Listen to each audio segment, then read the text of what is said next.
ഏത് പ്രായത്തിലായാലും പ്രണയത്തിലാവുന്നതിന് ഒരർത്ഥമേ ഉള്ളൂ. ജീവിതാവസാനം വരെ പരസ്പരം ഇണയും തുണയുമാകുക. അത്തരത്തില് മനസ്സ് നിറഞ്ഞൊരു വിവാഹ വിശേഷങ്ങളുമായാണ് ഞാൻ ഇന്ന് വേൾഡ് വൺ ചാനലിലൂടെ നിങ്ങൾക്ക് മുന്നിലെത്തുന്നത്. ഇക്കഴിഞ്ഞ ദിവസങ്ങളിലായി സോഷ്യൽ മീഡിയയിൽ ആകെ ട്രെൻഡിങ് ആയ ഒരു വീഡിയോ ഉണ്ട്, ഒരു വിവാഹ വീഡിയോ. ആ വിവാഹ വീഡിയോയിലെ വൈറൽ ദമ്പതികളാണ് ഇന്ന് നമ്മളോടൊപ്പം ഉള്ളത്. ചോദിക്കാം നമുക്ക് അവരുടെ വിശേഷങ്ങൾ.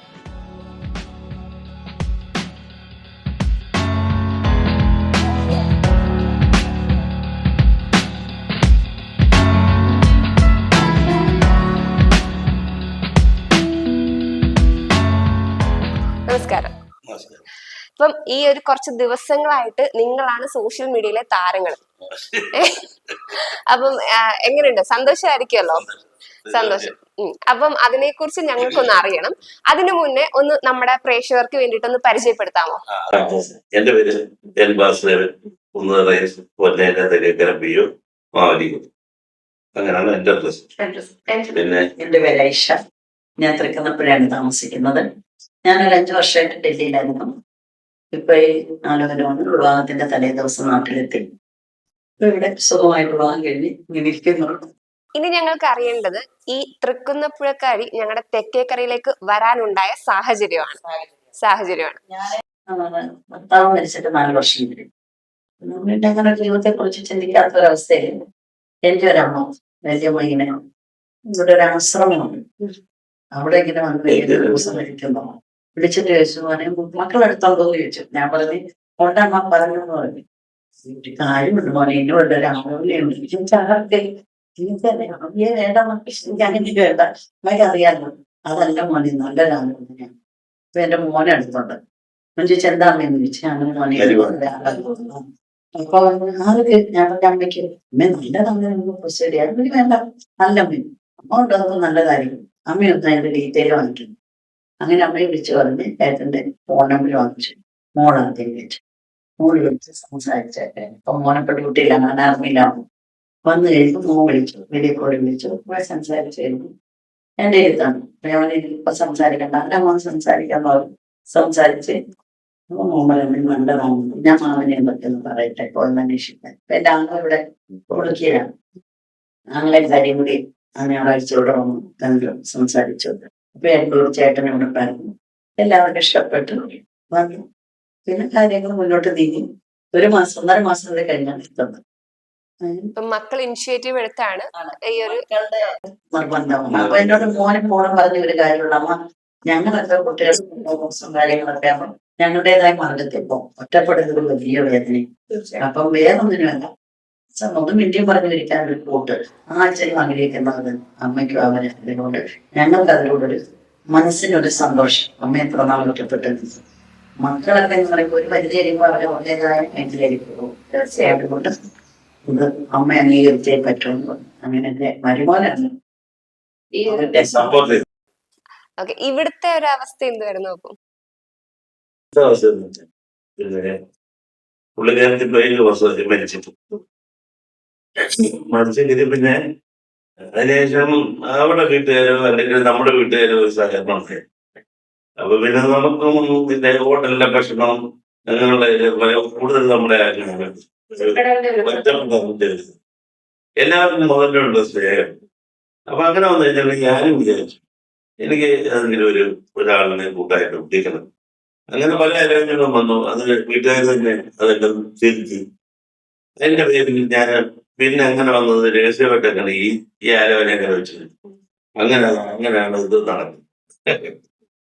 വല്ലാതെ കുറച്ചു കാലം കൊണ്ട് വല്ലാതെ ഒറ്റപ്പെടൽ അനുഭവിച്ചു. മാസം കൊണ്ട് ഞാൻ ഒറ്റപ്പെടൽ. അപ്പം ആ ഒരു സമയത്താണ് ഇങ്ങനെ വിവാഹ ജീവിതത്തെ കുറിച്ച് ചിന്തിക്കുന്നത്. കുറെ ആലോചനകളൊക്കെ നോക്കി. അയ്യോ കരയുകയാണോ? പെട്ടെന്ന് ഇമോഷണൽ ആയല്ലോ. അപ്പൊ അതിൽ നിന്ന് തന്നെ നമുക്ക് മനസ്സിലാകാം എത്രത്തോളം ഈ ഒരു 7 മാസം സഫർ ചെയ്തെന്നുള്ളത്. നന്നായിട്ട് മക്കള് അങ്ങനെ ഒന്നും മക്കളൊന്നുമില്ല. പിന്നെ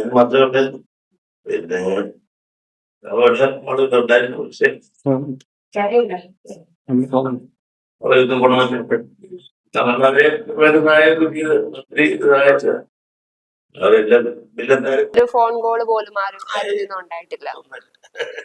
പോട്ടെ, ഇമോഷണൽ രംഗങ്ങളൊക്കെ പോട്ടെ, നമ്മൾ സന്തോഷമായിട്ടിരിക്കുന്ന മനുഷ്യരല്ലേ ഇത്. മുന്നോട്ട് ഇനി ഇതുപോലെ സന്തോഷമായിട്ട് പോകാം. അപ്പൊ ഇനി ഇനിയും കണ്ണുനീരിലൊന്നും ആവശ്യമില്ല അല്ലേ? കണ്ണുനീരിന്റെ ആവശ്യമില്ല. ഇതിപ്പോ നമ്മുടെ സ്നേഹനിധിയാണ്. അങ്ങോളം അങ്ങനെ തന്നെ ഇരിക്കട്ടെ. അപ്പൊ എന്താണ് നിങ്ങളുടെ ഫ്യൂച്ചർ പ്ലാൻ ഒക്കെ? ഇനിയിപ്പോ ഹണിമൂൺ ദിവസങ്ങളാണ്.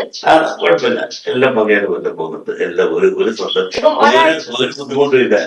എല്ലാം ഹാപ്പിയാണ്, എല്ലാ രീതിയിലും ഞാൻ ഹാപ്പിയാണ്. അതിന് സന്തോഷം.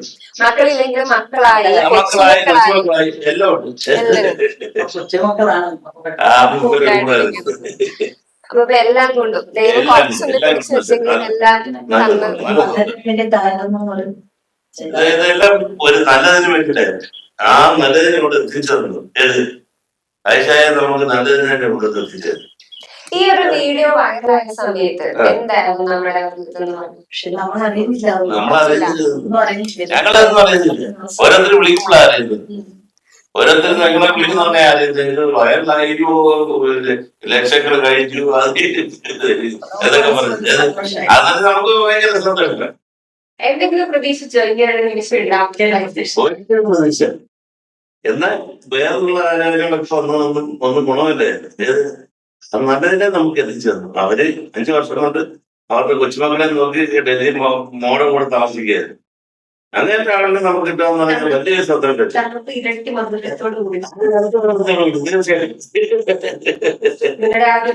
വീഡിയോയിൽ തന്നെ നമുക്ക് എടുത്തു കാണിക്കുന്നുണ്ട് എത്രത്തോളം സന്തോഷം. തീർച്ചയായിട്ടും ഞാൻ ഇങ്ങനെ എന്നെ വിളിക്കും, വീഡിയോ കോൾ വിളിക്കും. ഞാൻ പറയല്ല, എന്നെ സംബന്ധിച്ച് സ്വത്ത് എനിക്കൊരു പ്രശ്നമാണ്. എനിക്ക് എന്റെ കുഞ്ഞുങ്ങളെ കാര്യം 2 കുഞ്ഞുങ്ങളെ പ്രസവിച്ചപ്പോഴേ കൈ വാങ്ങിച്ച എന്റെ രോഗം അവരാണ്. അത് കഴിഞ്ഞുള്ളൂ. പിന്നെ ഇപ്പൊ 2 അവസ്ഥകളൊക്കെയാണ് പറഞ്ഞു. എനിക്കൊരു മനുഷ്യന് എന്തുമാത്രം സ്നേഹം കൊടുക്കാവൂ, സന്തോഷം കൊടുക്കാവൂ, അതെന്നെ ഇന്നും പ്രതീക്ഷിക്കാം. തിരിച്ചൊന്നും പ്രതീക്ഷിച്ചതല്ല, സ്വത്തോ മുതലൊന്നും പ്രതീക്ഷിച്ചതല്ല.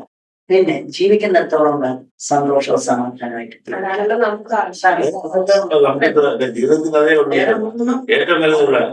കാരണം ഞാൻ ആദ്യത്തെ ഭാര്യയായിട്ടാണ് പറയുന്നത്. ചിലപ്പോൾ ഞങ്ങൾ ഇപ്പൊ തുടക്കത്തിൽ കഴിഞ്ഞാൽ പശുവൊക്കെ ഉണ്ട്, 5 പശു ഉണ്ടായിരുന്നു. അപ്പൊ അതിലേക്ക് കഷ്ടപ്പെടാം, പുള്ളിക്കാരത്തെ കഷ്ടപ്പെടുന്നു. ഞാൻ കൊടുക്കാതെ പുള്ളിക്കാരത്ത് കേൾക്കുന്നു. പിന്നെ അങ്ങനെ ഞങ്ങൾ ചിലപ്പോൾ ഉടക്കിയിട്ട് ഞാൻ അന്നേരം ബൈക്ക് എടുത്തിട്ട് ഞാൻ പുറത്തോട്ട് പോയിട്ട് തിരിച്ചു വരുമ്പോഴത്തേക്ക് അതത്രേ ഉള്ളൂ. നമുക്കിനി എത്ര എന്തൊക്കെ ഉണ്ടെന്ന് പറഞ്ഞാലും നമ്മളെ മനസ്സിലാക്കുന്ന ഒരു പാർട്ട്ണറാണ് നമ്മുടെ ഏറ്റവും വലിയ അസറ്റ് എന്ന് പറയുന്നത്. അപ്പൊ പോട്ടെ, ഇനി മുന്നോട്ടുള്ള കാര്യങ്ങളൊക്കെ ഞങ്ങളോടും കൂടെ ഒന്ന് പറയുക. മുന്നോട്ട് ഞങ്ങൾ ഹാപ്പി ആയിട്ട് പോകുക, അത്രേ ഉള്ളൂ. അല്ലാതെ ഞങ്ങൾക്ക് വേറെ മുന്നോട്ടോ പുറകോട്ടോ ഒന്നും നോക്കണ്ട. സന്തോഷമായിട്ട് അടിച്ചു പൊളിച്ചൊക്കെ ജീവിക്കുക. ഇനി ഇതുപോലെ വീഡിയോസ് ഒക്കെ ഞങ്ങൾക്ക് പ്രതീക്ഷിക്കാമോ? ഇനി ഇതുപോലുള്ള വീഡിയോസ് ഇനി എന്തായാലും സോഷ്യൽ മീഡിയയിൽ എല്ലാവരും തകർത്ത് വരുന്ന കാലമാണല്ലോ. ഇപ്പം നമ്മുടെ ഏജ്ഡ് ആയിട്ടുള്ളവരാണെങ്കിലും പ്രായം ഒരു പ്രശ്നമല്ല. പ്രണയിക്കാനാണെങ്കിലും അതേപോലെ എന്തിനാണെങ്കിലും പ്രായം, age is just A number എന്ന് പറയുന്നത് അത് ഒരു പരമാർത്ഥം തന്നെയാണ്. അപ്പം ഇനി എങ്ങനെയാണ് അപ്പം മുന്നോട്ട്? ഇപ്പൊ ഒരു വീഡിയോ ഒന്ന് വൈറലായി. ഞാൻ എന്നോട് പറയുന്നുണ്ട്, ഒരുപാട് വർഷമായിട്ട് കലാകാരനുമായിട്ട് ബന്ധമുള്ളൂ.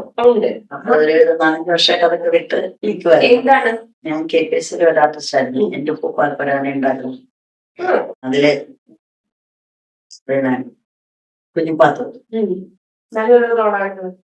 അപ്പൊ ആ ഒരു വേഷം ചെയ്ത് അത് ഒരുപാട് ഇതായതാണ്. ഒരുപാട് വർഷം ഉണ്ടെങ്കിലും ആ ഒരു വേഷം ചെയ്ത് കേരളം അങ്ങേറ്റത്തിട്ട് ഇങ്ങേറ്റം വരെ അഭിനയിക്കാനൊക്കെ ഭയങ്കര ഇഷ്ടമുള്ള ഒരാളായിരിക്കും. ഞാൻ ഒരുപാട് വർഷം ചെയ്തിട്ടുണ്ടായിരുന്നു. അപ്പൊ അതെല്ലാം വിട്ട് നമ്മളെല്ലാം വീണ്ടും വിട്ട് പിന്നെ സപ്താഹം ഒരു 7 വർഷം സപ്താഹം നടത്തി. ഗുരുവായൂർ കമ്മിറ്റി അംഗത്തിൽ ഒരാളാണ്. അങ്ങനെ ഒരുപാട് ഫീൽഡിൽ നിന്നാണ് രാഷ്ട്രീയം എല്ലാം വീണ്ടും. അതുപോലെ ഒതുങ്ങിക്കൂടാനാണോ തീരുമാനം? എന്ന് വെച്ചാൽ അങ്ങനെ ഒരു ഫീൽഡിലേക്ക് ഇറങ്ങാൻ എനിക്ക് ഇനി ഏണ്ട കാര്യങ്ങളുണ്ടാകും. ഞങ്ങൾ രണ്ടും സന്തോഷം.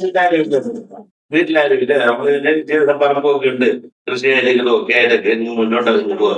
അതാണ്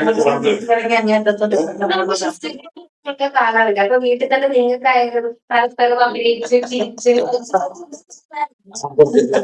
അപ്പൊ ഇനിയിപ്പോ ഇവിടെ കമ്മിറ്റി, എക്സ് മിലിറ്ററിയുടെ കമ്മിറ്റി ഇവിടെ വരും. അപ്പൊ ഇത്തിരി ചായ തർപ്പിച്ചോളൂ. എപ്പോഴും അതിന്റെ ഒപ്പം വരും. ഫ്രണ്ട്സ് ഉണ്ട് അവിടെ. എന്തായാലും കലാപരമായിട്ടൊക്കെ കഴിവുള്ള ഒരു വ്യക്തിയല്ല. എന്റെ ഒരു പാട്ട് പാടാവും. ഇപ്പൊ പാട്ട് ഒന്നാമത് ഒച്ചയിൽ കുഴപ്പമില്ല, ഈ ഒരു ഒച്ചയിൽ മതി. എന്തായാലും സ്നേഹിക്കുന്ന ഇത്ര ആൾക്കാരുണ്ടല്ലോ.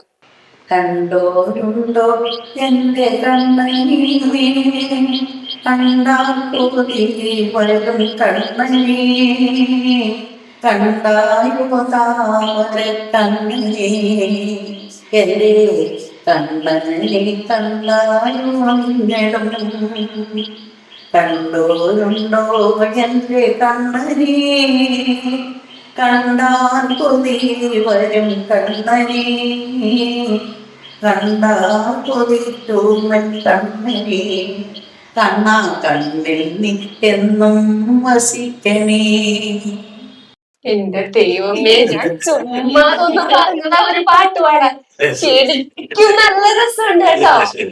അപ്പം നമ്മുടെ തെക്കേക്കരയില് ഇപ്പൊ വൈറലായ ദമ്പതികളെ തിരക്കിയാണ് ഞാൻ ഇവിടെ എത്തിയത്. അപ്പൊ വന്ന് കണ്ടതിൽ ഒത്തിരി സന്തോഷം. കാരണം ഇപ്പോഴത്തെ ഈ ഒരു സാഹചര്യത്തില് പ്രണയം എന്ന് പറയുന്നത്, അല്ലെങ്കിൽ ഒരു വിവാഹ ജീവിതം എന്ന് പറയുന്നത്, കൂടുതലും ഓൾമോസ്റ്റ് നമ്മള് അവസാനം ഒരു വേർപിരിയല് അല്ലെങ്കിൽ വെട്ടും കുത്തും എല്ലാം ഈ ഒരു ഒരു ഡേഞ്ചർ സിറ്റുവേഷനിലൂടെ നമ്മൾ എല്ലാവരും കടന്നു പോകുന്നത്.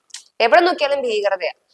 കുട്ടികളിലാണെങ്കിലും കൗമാരക്കാരിലാണെങ്കിലും അല്ലെങ്കിൽ നമ്മുടെ ഈ മെച്യൂരിറ്റി ഉണ്ടെന്ന് പറയുന്നവരിലാണെങ്കിൽ പോലും വിവാഹ ജീവിതം, ഞാൻ എല്ലാവരുടെയും കാര്യം പറയുന്നില്ല, ഭൂരിഭാഗവും നമ്മൾ അടിയിലും വെട്ടിലും കുത്തിലും ഒക്കെ എത്തിപ്പെടുന്ന ഒരു സാഹചര്യത്തില് ഈ ഒരു പ്രായത്തിലും ഇങ്ങനെ സ്നേഹിച്ച് മുന്നോട്ട് നല്ല രീതിയിൽ ജീവിക്കാൻ ആഗ്രഹിക്കുന്ന നിങ്ങളുടെ ഈ ഒരു കഥ കേട്ടപ്പോൾ ഒത്തിരി ഒത്തിരി സന്തോഷം.